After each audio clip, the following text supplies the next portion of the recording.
Oke, assalamualaikum warahmatullahi wabarakatuh. Salam sehat, salam sejahtera untuk kita semua. Semoga masih selalu semangat ya untuk tetap belajar. Baik, ini pertemuan kita terkait dengan materi pengantar terkait dengan pengertian, tujuan, dan fungsi dasar manajemen sumber daya manusia. Nah, kita coba masuk pada materinya. Ini merupakan learning journey kita. Jadi, pembelajaran kita akan mengacu pada sini. Yang pertama, memahami konsep dasar MSDM yang menjelaskan sejarah dan evolusi MSDM, menganalisis peran strategis SDM sumber daya manusia dalam organisasi. Oke. MSDM atau manajemen sumber daya manusia atau dalam bahasa Inggrisnya kita sebut dengan Human Resource Management atau HR, Human Resource, seringkali dianggap sebagai sesuatu yang sangat penting dalam organisasi. Kenapa? Nanti kita masuk pada penjelasan terkait dengan bagaimana dia dilihat dalam organisasi itu sebagai active resource. Nah, kita terlebih dahulu masuk pada definisinya. Jadi secara umum kita melihat dari Gary Destler. Nah, ini rujukan populer di manajemen sumber daya manusia, mengatakan bahwa proses MSDM itu adalah proses memperoleh, melatih, menilai, dan memberi kompensasi. Kompensasinya kepada siapa? Tentunya kepada orang-orang yang ada dalam organisasi itu. Ya, memperoleh orangnya, melatih orangnya, menilai orangnya, dan memberi kompensasi. Nanti saya akan kembali ke sini. Nah, kalau Armstrong mengatakan bahwa pendekatan strategis dalam mengolah orang itu MSDM. Sehingga MSDM sebagai seni dan ilmu mengelola hubungan kerja. Oke, kita coba lihat bagaimana sih siklus manajemen sumber daya manusia itu. Kita ilustrasikan begini ya. Anda punya organisasi nih. Anda punya organisasi perusahaan baru, dan kemudian perusahaan ini Anda ingin jalankan. Bisa nggak Anda sendiri menjalankannya? Tentunya jawabannya adalah tidak bisa, ya, tidak bisa. Kalau Anda sendiri menjalankannya, itu sangat terbatas. Organisasi ini tidak akan berkembang. Sehingga Anda butuh orang lain yang membantu Anda untuk menjalankan organisasi ini. Ya, bukan hanya Anda saja sendiri. Nah, berarti untuk menjalankan organisasi ini, Anda akan membuka rekrutmen. Berarti Anda sudah mencari orang di sini. Syaratnya apa? Syaratnya apa dan kemudian tugasnya apa? Nah, sehingga karena Anda harus memperlihatkan syarat dan tugasnya, Anda akan breakdown usaha Anda ini sebenarnya butuh apa. Anggaplah penjual ST. Usaha ini adalah penjual ST. Nah, kemudian pasti Anda butuh koki yang meracik esnya, ST-nya. Koki ya. Koki yang meracik ST-nya, dan kemudian butuh juga keuangan yang mencatat pemasukannya. Terus selain keuangan, Anda butuh juga yang handle stoknya, atau dalam hal ini mungkin warehouse atau bagian logistik ya, yang menghandle stoknya. Nah, ternyata Anda butuh 3 orang ini, dan kemudian Anda bukalah lowongan dengan syarat-syarat yang Anda sudah tentukan, dan kemudian sudah ada job descriptionnya masing-masing. Anda tinggal cari orang yang tepat dan sesuai dengan kriteria Anda. Ya, Anda maunya yang minimal SMA lah, karena mungkin lulusan SMA itu sudah bisalah dipercaya untuk memegang amanah. Nah, seperti sehingga Anda merekrut 3 orang ini, ya, untuk menempati jabatan masing-masing, jabatan yang ada di kebutuhan Anda di organisasi. Nah, setelah Anda merekrut, apakah kemudian skill yang mereka punya itu langsung match dengan kebutuhan kalian, kebutuhan skill yang ada di sini? Pastinya tidak, ya, pastinya tidak. Iya, bukan pastinya. Lazimnya dalam dunia MSDM itu tidak. Pasti mereka butuh beradaptasi. Dari fase adaptasi ini maka dia membutuhkan pelatihan. Maka Anda perlu melatih. Tadinya Anda sudah memperoleh ya, dan sekarang Anda perlu melatih. Dan kemudian setelah melatih, Anda kemudian memberikan pekerjaan, oh ternyata dia sudah bisa melakukannya. Anda sudah bisa menilai.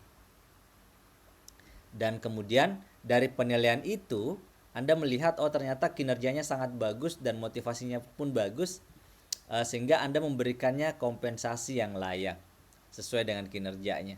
Oh karena dia kinerjanya bagus dan kemudian dia memiliki motivasi yang baik, maka kamu akan memberikan kompensasi yang lebih tinggi. Nah, ini semua adalah proses manajemen sumber daya manusia. Tapi tidak hanya terpotong dari sini sampai sini sebenarnya, karena sampai pada alokasi. Alokasi itu bisa saja yang disebut dengan 3 ya. Ada 3, yaitu promosi, ada mutasi, ada demosi. Nah, demosi. Nah, kemudian apa ini promosi? Ya, kalau dia bagus kerjanya, maka dia akan dinaikkan menjadi kepala bagian. Kalau mutasi, kalau dia ternyata tempat lain butuh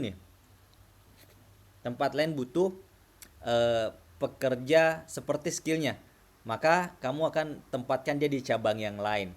Berarti kamu memindahkan dia, mutasi dia, sehingga dia akan pindah tempat, bukan lagi di kantor yang lama tapi di cabangnya. Nah, sedangkan demosi, kamu lihat kinerjanya buruk nih, maka kamu turunkan dia. Nah, ternyata kamu melihat dia setelah Anda menurunkan jabatannya, kinerjanya masih buruk ternyata, sehingga Anda melihat bahwa ini sudah kelewatan dan harus PHK. Maka MSDM sebenarnya itu mulai dari memperoleh sampai PHK atau memutuskan. Memutuskan itu bisa saja banyak hal, bisa saja karena diberhentikan, bisa saja karena mereka resign atau sukarela memberhentikan diri untuk tidak bekerja lagi, atau bisa saja karena meninggal, atau bisa saja karena pensiun. Nah, itu semua alasan-alasan kenapa ada PHK ya. Bukan PHK, tidak semua PHK ya. Kenapa ada pemutusan kerja. Nah, terus mengapa MSDM adalah aset terpenting? Karena kita melihat di resource based view-nya, itu SDM sebagai sumber keunggulan kompetitif. Semakin unggul SDM Anda, semakin maju organisasi Anda. Nah, gitu kan logikanya. Jadi SDM itu sebenarnya active resource. Active resource yang dimaksud di sini adalah dia sebenarnya adalah orang yang aktif, bukan orang yang pasif. Jadi dia bisa menciptakan kebijakan, dia pun bisa melahirkan kebijakan itu sendiri. Menciptakan kebijakan, melahirkan kebijakan, dan melaksanakan kebijakan itu sendiri sampai mengubah kebijakan itu sendiri. Jadi dia active resource. Dia kemudian menciptakan strategi untuk dirinya supaya dia bisa mudah untuk mencapai tujuan organisasi. Nah, itu yang disebut dengan active resource. Dari proses itu tentu ada kreativitas dari SDM-nya. Nah, ini perjalanan dari manajemen sumber daya manusia. Ada era administrasi, itu fokus pada penggajian dan pencatatan ya. Jadi manusia itu hanya dianggap sebagai orang yang melaksanakan aturan. Nah, ini sangat primitif ya cara berpikirnya. Terus revolusi SDM era hubungan manusia itu dipengaruhi oleh studi Houghton. Nanti saya jelaskan Houghton ini agak kompleks juga. Terus fokus motivasinya itu adalah kepuasan kerja. Jadi bagaimana dia termotivasi dan bagaimana dia puas terhadap pekerjaannya. Dan kemudian era strategis, yaitu 80 sampai 2000-an ya. Istilah HRM, Human Resource Management, sudah digunakan. HR terlibat dalam perencanaan bisnis. Nah, di sini sudah lebih aktif. Dia sudah bisa menciptakan aturannya sendiri. dan kemudian masuk ke evolusi paling akhir, yaitu ada teknologi. Ini hanya perubahan terkait dengan pola kerja. Ya, dia bisa kerja di manapun, remote worker, atau disebut juga organizational agile ya. Agile organization. Agile organization itu organisasi yang lincah. Ya, kau mau kerja di mana saja, yang penting outputnya selesai, it's okay. Nanti kalian akan diberikan punishment kalau outputnya tidak selesai. Seberapa lama kalian bekerja itu tidak masalah, yang penting outputnya selesai. Nah, seperti itu. Nah, selanjutnya adalah ada disebut dengan model Dave Ulrich, yang melihat bagaimana sih human resource ini.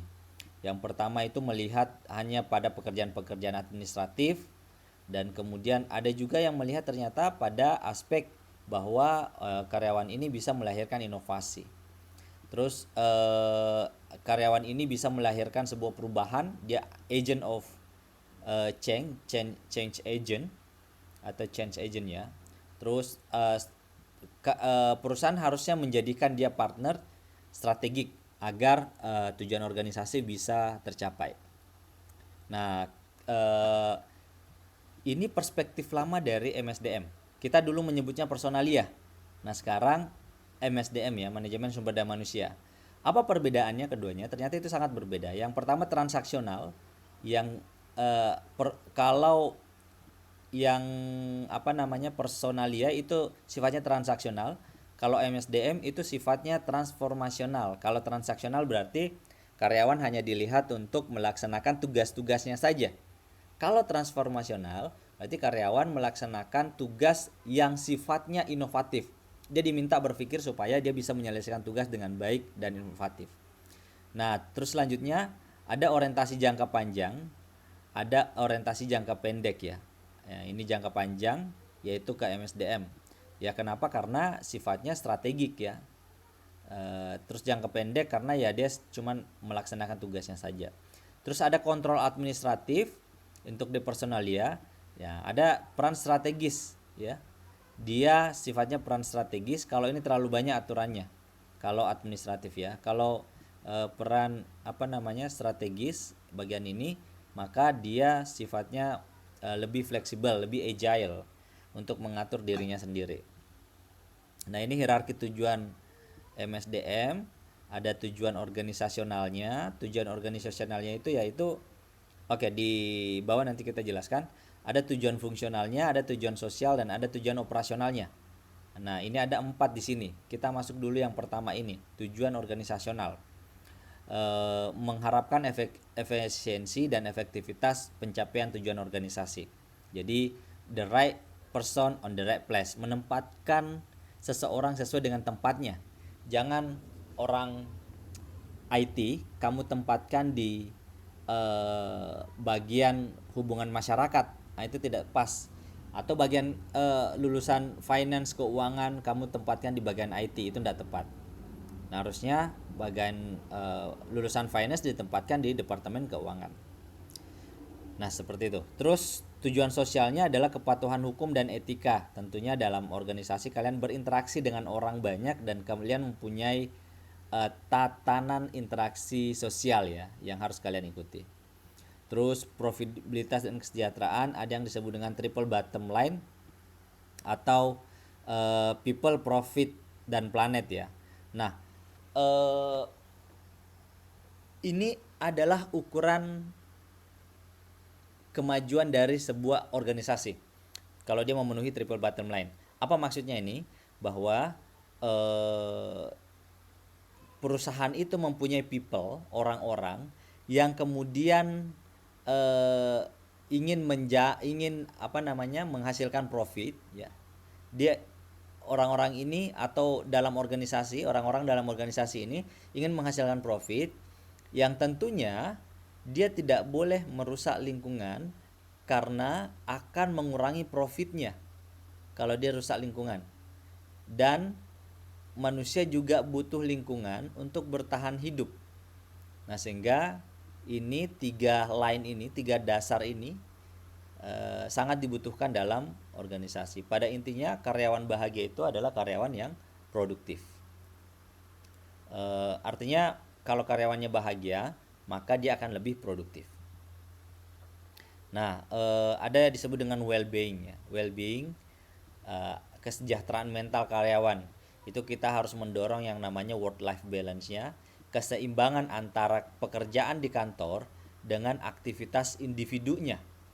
Individunya nih karyawan. Karyawan itu mempunyai dua dimensi. Dia sebagai manusia sosial di kantornya, tapi sekaligus dia juga adalah orang individu yang punya preferensi sendiri, yang otonom.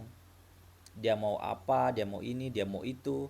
Tapi ya di sisi lain dia juga adalah orang sosial yang harus ikut dengan banyak hal ya. Sehingga kita harus menghargai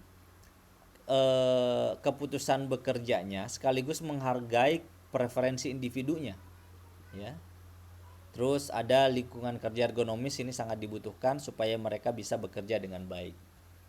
Nah, ini ada dilema etika dalam MSDM, PHK versus loyalitas. Kadang peran pengambilan keputusan etis ini ditabrakan, di mana orang-orang yang sudah lama tapi ternyata bisa dikatakan loyal ya, loyal, tapi ternyata tidak produktif lagi. Dia cenderung malas, tidak mau lagi ikut aturan atau target. Akhirnya kita ditabrakkan dengan keputusan etis.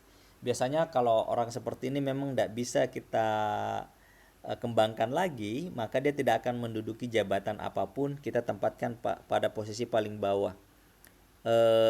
Kalau memang sudah memberatkan organisasi dan betul-betul dia tidak bisa berkontribusi, maka mau tidak mau kita harus PHK. Mending satu orang kita keluarkan dibanding mempengaruhi atau merusak kebudayaan orang yang ada di dalam perusahaan itu. Nah, ini ada tujuan fungsional. Tujuan fungsionalnya itu, tujuan fungsional MSDM itu menjaga kontribusi SDM sesuai kebutuhan organisasi. Dan kemudian tujuan personalnya pengembangan karir, remunerasi, dan kepuasan kerja ya. Orang itu yang bekerja itu pasti mau berkembang karirnya ya, tidak mau di situ-situ saja, dia ingin lebih tinggi lagi. Terus MSDM dalam konteks Indonesia, dalam konteks ini UU Cipta Kerja. Jadi kita berada pada konteks budaya kolektif ya dalam memanage orang. Jadi biasanya itu kita diminta untuk menjaga solidaritas, itu semua budaya-budaya kolektif itu. Sehingga banyak sekali pekerjaan kita saling tergantung dengan yang lain, satu sama lain. Nah, ini salah satu studi kasus ya, dimana sebenarnya yang terpenting itu adalah membudayakan dimana kapasitas orang atau kualitas manusia itu yang pertama. Ya, seperti di Google itu dia sangat memanjakan karyawannya. Kalau Anda coba lihat di YouTube, buka YouTube, lihat bagaimana karyawan Google, dia bekerja, di sampingnya ada game. Kalau dia ke belakang, dapurnya lengkap. Di samping dapur itu ada tempat tidur, ada kapsul nap ya. Dia tempat tidur untuk tidur siang. Dia sangat menjaga keseimbangan hidup karyawannya. Nah, kenapa begitu? Mungkin karena Google ini industri kreatif ya. Kalau karyawannya stres, dia nggak kreatif lagi, maka dia nggak bisa lagi menciptakan hal-hal yang baru. Nah, ini ada fungsi MSDM ya, ada fungsi manajerialnya, ada fungsi operasionalnya. Fungsi manajerial itu mulai dari fungsi planningnya, yaitu mendukung tujuan perusahaan, bagaimana merencanakan tercapainya tujuan perusahaan ini. Terus yang kedua, organizing, bagaimana struktur organisasi ini bisa mengatur orang-orang yang ada di dalam agar bisa mencapai tujuan organisasi. Terus yang ketiga, directing. Jadi harus ada pimpinan yang memotivasi orang-orang supaya dia berjalan sesuai dengan apa yang mestinya dia lakukan ya. Apa mestinya dia lakukan. Terus yang terakhir, controlling, untuk memastikan bahwa MSDM itu kita berkualitas dan melaksanakan apa saja fungsinya, maka perlu audit. Yang namanya audit itu pasti pemeriksaan, membandingkan apa yang seharusnya dilakukan dan apa yang telah dilakukannya. Nah, yang Fungsi kedua tadi, itu ada fungsi operasional, ada fungsinya procurement, yaitu merekrut orang, menyeleksi siapa saja yang kita butuhkan dalam perusahaan. Terus fungsi operasional ada development on compensation, di mana pelatihan dan pengembangan itu dilakukan. Setelah direkrut, maka akan dilakukan pengembangannya. Terus integration and maintenance, dan menjaga kondisi fisik dan mental karyawan itu sering dilakukan. Seperti contoh kecilnya itu melakukan family gathering ya, family gathering atau studi tour ya, studi tour kemana gitu untuk membangun semangat bersama. Nah, sinergi antar fungsi, jadi fungsi manajerial itu mengontrol operasional. Jadi perlu ada keselarasan dengan strategi organisasi. Nah, ini sebagai penutup, jadi MSDM sebagai mitra strategis organisasi. Jadi sebenarnya orang-orang ini dengan organisasi itu adalah dia merupakan satu kesatuan yang melakukan pekerjaan yang sama sebenarnya. Ya, meskipun di sini dikatakan mitra, artinya mitra masing-masing punya kontribusi menguntungkan satu sama lain. Oke, demikian materi untuk hari ini. Terima kasih banyak. Assalamualaikum warahmatullahi wabarakatuh.